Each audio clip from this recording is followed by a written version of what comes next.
Bonjour à toutes et à tous et bienvenue dans ce webinaire dédié aux nouveautés BricsCAD V26.2 sur la partie 2D. Comme d'habitude, on vous proposera des webinaires aux dates affichées à l'écran sur les autres interfaces de BricsCAD, 3D, Mecha, Civil et BIM, pour lesquelles on a également quelques petites nouveautés. Si vous avez des questions, vous pouvez les poser dans notre chat, si vous regardez depuis la Web TV notre vidéo. Si vous êtes sur YouTube, vous pouvez vous connecter à votre compte YouTube et nous poser vos questions dans le chat YouTube ou en commentaire si vous visionnez le live après sa diffusion en direct. Pour commencer, on va voir qui nous sommes, donc Graphland. Donc nous travaillons sur les 4 domaines que vous voyez à l'écran et on fait des prestations, des déploiements, des aides à la migration sur différents logiciels, des accompagnements sur des projets. Tout ça grâce à des partenaires solides. On revend des logiciels de CAO, SIG, Data, GED que vous voyez à l'écran. On fait du support sur ces logiciels et on organise des webinaires comme aujourd'hui des démonstrations. Et nous sommes également centre de formation sur ces logiciels, mais sur plein d'autres logiciels qu'on voit maintenant à l'écran. Donc on est certifié Calliope sur des logiciels de CAO, DAO comme AutoCAD, BricsCAD, Revit, etc. Des logiciels en PAO, bureautique, également des formations plus théoriques sur l'IA, la découverte du BIM et des logiciels orientés système d'information géographique. Pourquoi est-ce que BricsCAD est intéressant ? Parce que c'est un logiciel qui est développé donc en Belgique. Vous allez travailler sur un seul logiciel et pouvoir faire de la 2D, de la 3D, de la topo, du BIM, de la mécanique, et tout ça dans un seul format, le DWG. On va également être compatible avec tout un tas d'autres logiciels, comme Revit. Vous pouvez importer également, exporter de l'IFC 4X3. Il est facile à prendre en main, et ces tarifs sont attractifs car on est en licence perpétuelle. Donc vous payez une fois le logiciel, vous l'avez à vie. Et si jamais vous êtes plusieurs, vous souhaitez plutôt avoir des licences réseau, c'est possible. Vous pouvez avoir des licences monoposte. Donc vous pouvez adapter la licence selon vos besoins. Au niveau de notre programme, aujourd'hui, nous allons commencer par voir des nouveautés qui concernent l'interface et la navigation, avec notamment un chat IA qui va être intégré, certains filtres de propriété. On va également avoir des nouveautés sur la partie édition et dessin, et de grosses nouveautés également sur la partie bloc dynamique qui ont été améliorées. Donc ils sont toujours en mode expérimental, mais on va pouvoir notamment aller travailler sur les tables de consultation qu'on n'avait pas auparavant, et depuis les palettes d'outils gérer les paramètres de nos blocs dynamiques. C'est parti, que la démonstration commence. Première nouveauté, l'intégration d'un chatbot IA dans BricsCAD. Donc c'est le panneau BricsCAD Assist qui vous permet d'accéder à ce chatbot.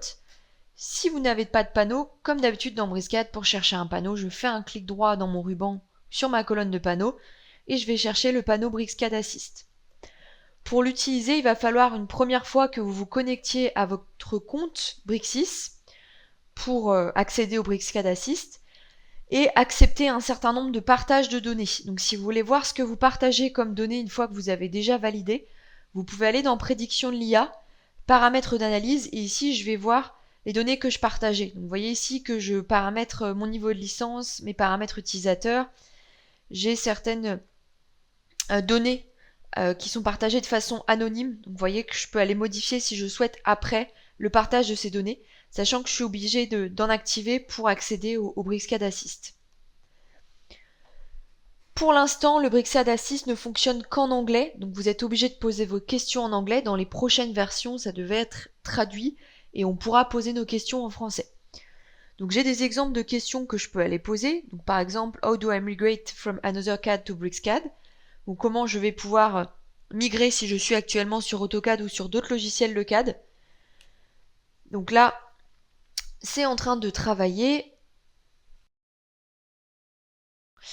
Et donc j'ai les différents types de fichiers que je vais avoir à migrer, donc les Lisp, les motifs de hachure, les CTB, STB, etc. Si je clique sur afficher les sources, je peux aller voir d'où proviennent ces sources et je peux, si je clique ici par exemple sur Lisp, accéder directement à l'aide en ligne sur les sources qu'a été chercher le chatbot. Donc je peux accéder aux sources. Si jamais ça marche bien, vous pouvez aller liker, éventuellement mettre un commentaire pour aider le chatbot qui est tout récent à s'améliorer. Et je peux continuer à aller poser mes questions. Si j'ai besoin de l'aide sur un outil ou sur de la documentation, je vais pouvoir le faire.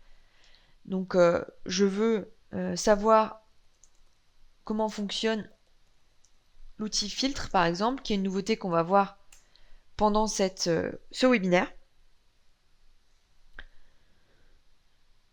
Évidemment, je l'ai posé en français, donc ça va pas marcher. Voilà, donc c'est pas grave, je vais le reposer en anglais. On aura quand même testé How do I filter.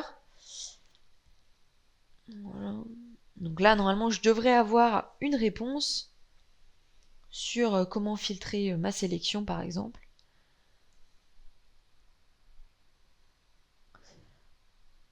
Donc actuellement, ça ne va que vous permettre d'aller avoir des astuces sur des outils, de savoir comment fonctionnent des outils. Ça ne va pas directement être relié à ce que vous avez dans votre DWG. Ça arrivera dans les prochaines versions. Voilà. Donc là, j'ai des options sur le filtre, avec les différents outils que je peux utiliser. Et puis toujours sur afficher les sources, je vais pouvoir aller voir les différents aides en ligne associées aux outils que j'ai cherchés. Donc c'est plutôt intéressant si vous voulez accéder à de l'aide. Bon, vous pouvez toujours quand même utiliser l'aide du panneau astuce qui fonctionne également bien si vous savez directement sur quel outil vous avez besoin d'aide. Vous avez quand même une vidéo en plus et des outils. Le panneau assist, il va vous proposer des fois quand vous savez pas quoi utiliser comme outil, ben ici, quel outil je peux utiliser pour filtrer, etc. Et des petites astuces sur l'outil, mais n'oubliez pas le panneau astuce qui est toujours très pertinent également et qui vous propose une vidéo pour le faire. Si jamais vous voulez copier le résultat, vous voyez, vous avez copié dans le presse-papier qui vous permet de copier ce que vous avez dans le chat. Et si vous voulez réinitialiser votre chat, vous avez le bouton réinitialiser pour revenir à un chat qui est vide et vider ce que vous aviez dans votre chatbot. Donc voilà, plutôt intéressant, mais pour l'instant donc fonctionne qu'en anglais. On va maintenant passer à un nouveau panneau qui est le panneau filtre qui va vous permettre de filtrer votre sélection, d'afficher ou de masquer des éléments selon vos filtres. C'est très intéressant et c'est plus facile à utiliser que ce qu'on avait déjà via la sélection rapide ici. Donc j'ai ouvert mon panneau filtre, je vais pouvoir m'ajouter des règles et sauvegarder mes filtres pour les réutiliser ensuite dans tous mes projets. Donc ça va être pratique pour la partie 2D ici, mais également pratique si vous travaillez en 3D ou en BIM et vous voulez filtrer sur des BIM types ou par rapport à des compositions ou d'autres éléments, ça va également être bien pratique. Pour ajouter une règle, je vais cliquer sur ajouter une règle. J'ai la possibilité de filtrer sur des propriétés. Ici, je retrouve pas mal de propriétés sur lesquelles je peux filtrer. J'ai également type d'entité par exemple qui a été sauvegardé ici, calque. Si vous savez que vous avez souvent à travailler et à filtrer sur les mêmes propriétés, vous pouvez aller vous les piner comme ils sont ici pour les avoir directement à disposition. Donc si je veux filtrer sur des textes qui ont un cadre, je vais aller sur cadre du texte, et je vais cliquer sur la petite punaise pour aller les piner ici. Admettons ici que j'ai envie de filtrer sur un calque, donc là je vais filtrer par calque, vous pouvez choisir l'opérateur ici, et n'est pas, contient, etc. Et je peux soit aller rechercher un calque, taper ma recherche et aller cocher manuellement les calques que je veux, ou vous avez un petit pinceau qui est sympa qui va me permettre de cliquer directement dans le dessin pour récupérer ici le calque chair sur lequel j'ai cliqué.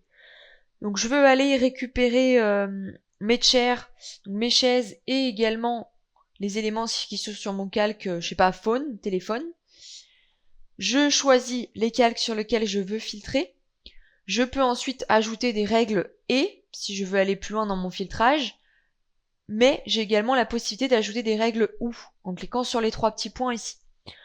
Donc là, je vais récupérer mes éléments qui sont dans cette calque-là et qui sont en type d'entité, par exemple, des blocs. Okay. Qui sont des blocs. Voilà. Soit ensuite, je clique sur sélectionner pour ajouter à la sélection mes éléments. J'ai plus d'options disponibles avec la flèche ici qui sont intéressantes. Ajouter à la sélection, supprimer de la sélection. Je peux également afficher les entités qui répondent à mon filtre, cacher les entités ou n'afficher à l'écran que ce qui répond à mon filtre. Donc j'ai d'autres options ici. Bon, je vais cliquer pour l'instant sur sélectionner les entités. Si j'ouvre mon panneau propriété, j'ai bien mes blocs sur mes différents calques qui sont sélectionnés. Si je sais que j'ai besoin de retravailler, de resélectionner régulièrement ces éléments-là, je vais pouvoir enregistrer mon filtre. Donc, je vais l'appeler chaise et telle, par exemple. Je clique sur enregistrer, mes filtres enregistrés vont s'afficher ici. Ce qui est intéressant, c'est qu'ensuite, dans n'importe quel nouveau dessin, si je ferme Briscad et que je rouvre Briscad, mes filtres-là vont pouvoir être récupérés. Et je vais pouvoir aller ensuite sélectionner les entités, afficher les entités, retravailler directement sur mes filtres qui sont déjà prêts. Donc je peux me créer autant de filtres que je veux, les sauvegarder ici pour retravailler dessus. Si j'ai besoin de faire un nouveau filtre, je vais pouvoir cliquer sur ajouter un nouveau filtre pour me faire un nouveau filtre. Si je veux réutiliser un filtre existant, je clique ici pour relancer le filtre sur lequel j'étais. Okay. Donc très pratique, je peux filtrer autant d'éléments que je veux et je sauvegarde les filtres en mémoire pour sélectionner, afficher, masquer mes éléments avec précision. On a maintenant des recommandations qui vont s'afficher en arrière-plan quand je vais ouvrir un DWG, peu importe lequel. J'ouvre un DWG, je vais avoir dans mes notifications en bas des notifications qui vont s'afficher en arrière-plan, qui vont m'indiquer des recommandations sur mon fichier. Donc là, par exemple, pour Floorplan Sample, celui-ci, Briscad me conseille d'optimiser mon dessin avec la commande état du dessin. Pour d'autres DWG que j'ai ouverts avant, j'ai par exemple des composants obsolètes qui ont été détectés qui m'indiquent que je peux les convertir en blocs. Donc en arrière-plan, Briscad va analyser mes DWG et me proposer des recommandations d'outils à utiliser ou d'outils d'état DWG pour nettoyer mon dessin. Okay, donc si j'ouvre état DWG, je vais pouvoir faire réduire la taille du dessin et aller purger mon dessin. Donc c'est assez sympa. Selon ce que vous avez dans votre DWG, la rubrique notification vous propose des outils adaptés. Une nouveauté intéressante concerne également les réseaux sur Briscad. Dans les versions précédentes, lorsqu'on travaillait avec des réseaux, on n'avait pas de poignée à l'écran qui permettait de modifier le nombre de colonnes, de rangées ou de modifier l'espacement. Donc on était obligé de passer par le panneau des propriétés pour aller modifier les éléments. On a maintenant des poignées qui s'affichent à l'écran. Ici j'ai fait un réseau pour mon escalier, j'ai besoin de modifier rapidement le nombre de marches. Je peux le faire à l'écran avec la flèche qu'on n'avait pas avant, ce qui est quand même bien pratique. Je veux modifier la largeur, vous voyez, de mes marches, je peux le faire également avec les flèches que j'ai ici. Donc ça, c'est une nouveauté qui est intéressante, qui va me permettre de modifier mon réseau à l'écran directement, sans m'embêter à aller le faire via mes propriétés. Donc vous l'avez pour les colonnes, pour les rangées également, là j'ai qu'une rangée, mais je vous montre quand même. Si j'ajoute des rangées, vous voyez que je peux également modifier le nombre de rangées à l'aide de ma flèche ici. Donc c'est quand même beaucoup plus pratique pour aller modifier des réseaux et s'adapter à ce que vous avez dans vos projets. Pour les utilisatrices d'AutoCAD, on a une nouveauté très intéressante qui va permettre notamment d'éditer les polylignes en passant le curseur sur les sommets ou sur les milieux de segments. Donc actuellement, pour éditer les polylignes, on pouvait faire un contrôle-clic et aller dans le quad. Je vais réactiver le quad, aller dans le quad, convertir en arc, etc.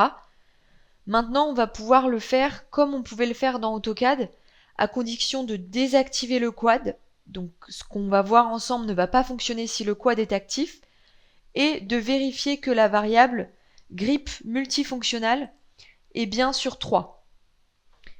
Donc ça l'est par défaut quand vous installez Briscad V26.2. Maintenant, si je sélectionne une polyligne et que je passe mon curseur sur un sommet ou sur un centre ici de segment, je vais retrouver mes options de conversion en arc. Si je passe le curseur dessus, je vais pouvoir le reconvertir en ligne.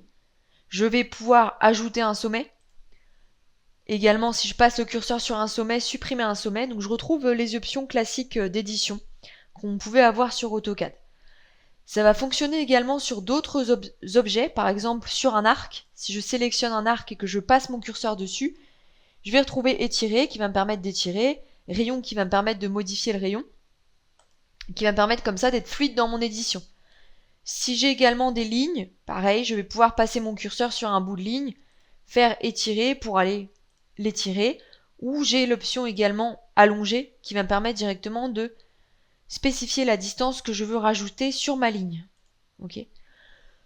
Donc voilà pour ces nouvelles petites options qui sont bien sympathiques pour l'édition via les poignées de vos objets. L'outil cotation rapide a été amélioré dans cette V26.2. Donc on va voir ça ensemble. Dans mes outils de cotation, j'ai la cotation rapide qui va me permettre de sélectionner une ou plusieurs géométries à côté. Je vais sélectionner ici mon mur par exemple. Je valide par entrée. Et vous voyez que je vais pouvoir aller coter rapidement mon objet. Et maintenant, grâce à la touche CTRL, il y a des nouvelles fonctionnalités qui ont été adaptées pour justement avoir la main sur ce qu'on veut coter exactement. Donc là, je vais pouvoir appuyer sur CTRL. Vous voyez que si j'appuie sur CTRL, ici j'ai ma cote qui a été prise différemment. Si je réappuie sur CTRL, je vais coter la totalité. Je vous remontre juste le contrôle de départ. Le deuxième, où ici je ne cote pas finalement l'épaisseur de ma cloison. Donc j'ai plus de flexibilité lorsque j'utilise l'outil et je peux aller choisir exactement ce que je veux aller coter. Voilà. Donc ça c'est très pratique, je peux aller dans l'autre sens aussi si je veux coter dans l'autre sens, et toujours avec CTRL, je peux choisir exactement entre quel élément je veux aller coter. Donc ça marche très bien. N'hésitez pas à aller l'utiliser, c'est vraiment bien pratique. Nouveauté intéressante maintenant, si vous importez régulièrement des PDF et que lors de l'import vous avez du texte qui n'est pas reconnu, vous allez pouvoir convertir des lignes, des polylignes en texte grâce à un outil de reconnaissance. Cet outil-là, il n'est pas disponible dans l'interface moderne de Briscad. Je vais simplement changer d'espace de travail et passer en classique pour récupérer cet outil-là. Donc je vais l'avoir dans l'onglet Insérer. Ça va être l'outil Reconnaître un texte que vous avez ici, associé aux paramètres de reconnaissance ici. Donc je vais aller importer un PDF, donc je vais aller choisir un fichier. Je vais prendre la première page, donc je valide par entrée, je vais mettre en 0,0, échelle rotation, je vais laisser les paramètres de base. Donc mon PDF il est importé, je rappelle, l'import va être différent de l'attachement. Briscad va convertir vos entités en entités vectorielles. Attention, ça ne marche que si c'est un PDF vectoriel. Si vous avez un PDF scanné, ça ne va pas le faire. Donc j'ai récupéré, vous voyez, mes hachures, mes blocs, mes textes, etc. Donc j'ai un certain nombre de textes qui ont bien été, vous voyez, récupérés en texte. Mais si je regarde d'autres textes, par exemple ceux-là, je vois que ce sont des polylignes. Donc si je veux modifier ici le EDF, je peux soit me faire un texte manuellement, mais ce qui est un peu lourd, et par-dessus. Mais ici, c'est l'exemple typique où je vais pouvoir utiliser la reconnaissance de texte pour convertir ces lignes, polylignes, en un texte. Donc avant de le faire, j'ai des paramètres de reconnaissance qui me permettent d'aller ajouter une liste de polices que je vais pouvoir utiliser pour la reconnaissance. Donc si je vais sur ajouter une police, là je peux ajouter des polices. Vous pouvez ajouter les polices qui sont dans votre dossier font de Briscad. Donc toutes ces polices-là, je peux aller les ajouter si je veux. Donc là, je vais ajouter par exemple, je sais pas, la TXT.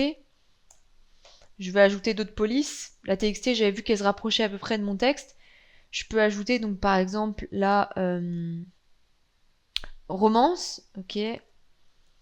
Donc là, j'ajoute toutes les polices. Plus j'en ajoute, plus j'ai de chance de reconnaître parmi celles que j'ai dans ma liste celle qui est là. Allez, j'en ajoute une petite dernière. Je vais mettre là romande. Allez. Donc j'ai mes polices qui ont été ajoutées. Si je vais sur lister les polices, je peux voir, vous voyez, les différentes polices qui vont être utilisées pour voir si ces polices-là s'approchent de mes polylignes que j'ai ici. Je peux également spécifier le calque dans lequel se mettra le texte que je vais faire, donc je vais le laisser en calque courant. J'ai une option pour la correspondance, soit le logiciel va prendre la première police qui suit au mieux ma polyligne, ou je vais prendre la meilleure, donc je vais mettre meilleure. Et ensuite j'ai un seuil que je peux aller paramétrer, ici c'est le seuil de reconnaissance. Donc ici il est à 20, il est un peu bas, si je le mets à 70%, ça veut dire que je vais pouvoir remplacer mes polylignes si j'ai une reconnaissance similaire à 70%. On peut également ajouter une langue si vous avez l'habitude de travailler en français, en anglais ou quoi, je peux aller ajouter une langue. Donc là, je vais ajouter le français qui est FRA. Voilà. Donc j'ai validé mes paramétrages. Ensuite, je vais pouvoir lancer donc reconnaître un texte et je vais sélectionner les entités que je veux convertir en texte, qui sont des polylignes. Je valide par entrée. Donc là, la police de caractère la plus proche est roman à 29% de reconnaissance. Donc pourquoi ça ne s'est pas converti? Parce que mon seuil était à 70. Donc là, soit je peux ajouter des polices à ma liste, soit ce que je peux faire, c'est que je peux simplement aller descendre, abaisser mon seuil, le mettre à 25%.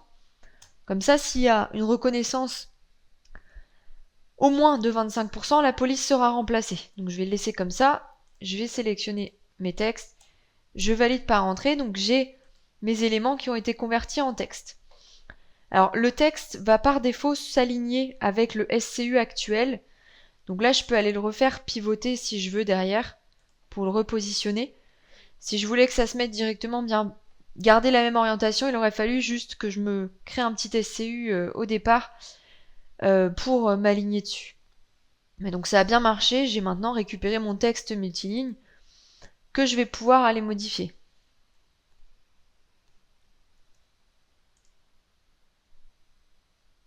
Donc c'est une première version de l'outil qui devrait être améliorée, mais qui est sympa si vous avez besoin rapidement de convertir plusieurs polylignes ou lignes en texte depuis l'import d'un PDF. Une nouveauté concernant l'extraction de données, on va pouvoir maintenant trier les données juste avant de générer notre tableau. Donc pour ça, je vais faire une extraction de données sur mes blocs paramétriques, tables que vous voyez ici, sur lesquelles j'ai des paramètres de nombre de tables, etc., que j'ai plusieurs fois dans mon dessin. Et on va faire également sur mes blocs portes. Donc je vais lancer l'extraction de données. Je vais aller me créer un nouveau gabarit d'extraction de données. Je vais le faire sur tout le dessin. Je vais afficher uniquement ma sélection et cocher que les blocs. Comme ça, je vais juste compter mes blocs. Et ensuite, je vais choisir quelle propriété je veux afficher dans ma table. Je veux récupérer le nombre de chaises, l'espacement entre mes chaises qui sont des paramètres. Je vais aller filtrer par catégorie. Aller chercher la catégorie paramètres. Et je vais aller cocher nombre de chaises et espacement entre mes chaises.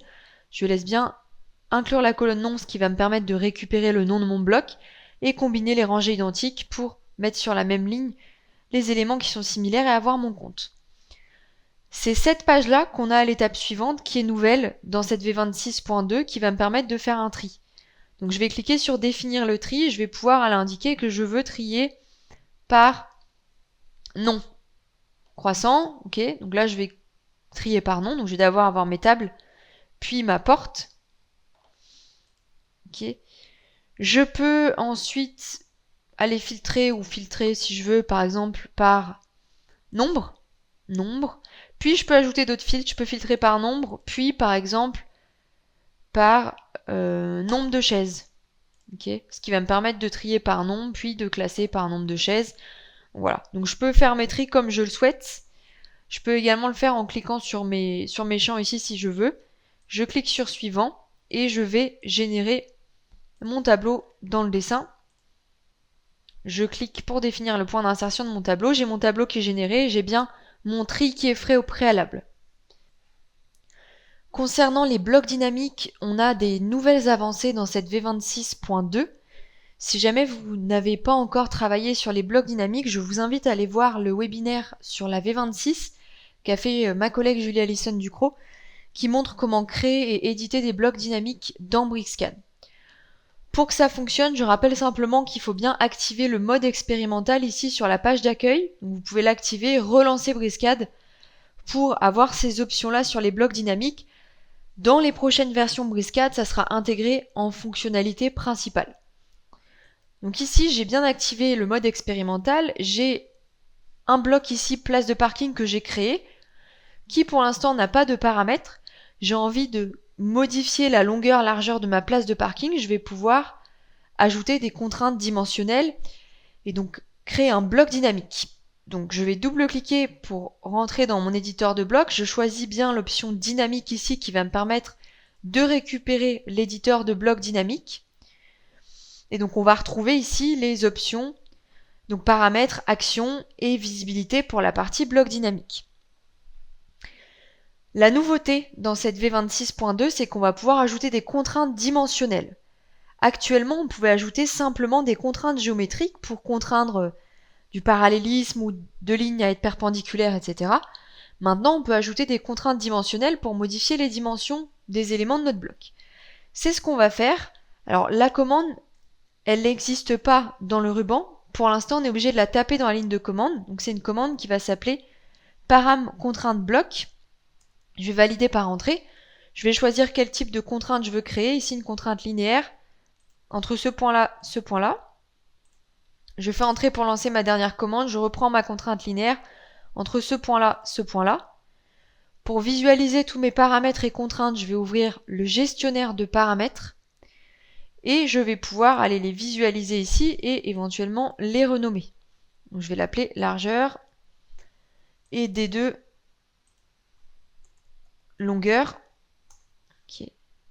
Pour les tester, vous pouvez les sélectionner. Vous avez animé ici qui permet de voir ce que ça donne. Voilà. Et de voir si tout suit. Donc là, je vois que c'est pas encore OK, il y a tout qui ne suit pas. Donc pour contraindre ce côté-là à avoir la même longueur que l'autre, je vais ajouter une contrainte géométrique, une contrainte égale, et je vais indiquer que je veux que cette ligne-là soit toujours de la même longueur que celle-ci. Je sélectionne mon paramètre, je l'anime, voir ce que ça donne, ça m'a l'air OK. Si je modifie une expression, donc je peux faire des tests également en modifiant directement des expressions ici, je vais voir, vous voyez qu'ici, ça va pas être OK, parce que je n'ai pas ajouté des contraintes géométriques de perpendicularité, etc. Donc ce que je vais faire, c'est que je vais ajouter également des contraintes perpendiculaires entre cette droite-là, cette droite-là. Je vais ajouter une contrainte de parallélisme entre celle-ci et celle-ci. Je peux tester ici en modifiant mes valeurs, voir ce que ça donne. Ça a l'air de bien suivre. Je vais modifier la longueur. Ok. Donc là, tout a l'air OK. Donc pour tester, je vais sortir de mon éditeur de blocs. Je sélectionne ma place de parking. Je vais retrouver dans personnalisation les deux contraintes dimensionnelles que j'ai créées, largeur, longueur. Donc je peux aller les modifier directement ici si je le souhaite.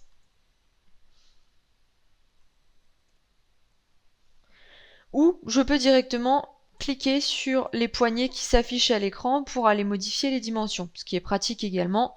Je peux le faire avec mes poignées ici. Voilà pour cette nouveauté qui permet d'ajouter des contraintes dimensionnelles, donc qui est très importante pour créer vos blocs dynamiques. On continue sur les blocs dynamiques avec la possibilité d'ajouter des tables de consultation. Donc il manquait ce paramétrage-là qu'on avait dans les blocs dynamiques d'AutoCAD qui a été ajouté dans cette V26.2.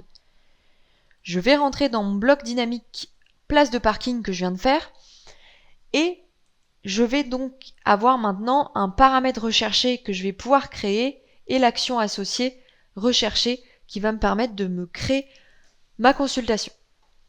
Les consultations ne vont pas fonctionner avec des contraintes dimensionnelles.